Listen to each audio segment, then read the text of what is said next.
এই বিড়াল ছানাটার খেলাধুলার দুষ্টুমি দেখলে আপনার নিঃসন্দেহে শৈশবের দিনগুলোর কথা মনে পড়বে। আসলে মানুষের মনে যদি টেনশন না থাকে তাহলে বাতাসের সাথে খেলাধুলা করা যায়। আমাদের এরকম একটা শৈশব ছিল যখন মনে কোনো টেনশন ছিল না, কোনো দুশ্চিন্তা ছিল না, পরিবারের চাপ ছিল না।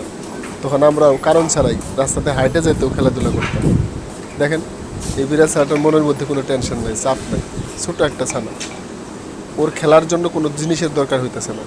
ও নিজে নিজে খেলতেছে, কোনো কারণ ছাড়াই, কোনো জিনিস ছাড়াই খেলে।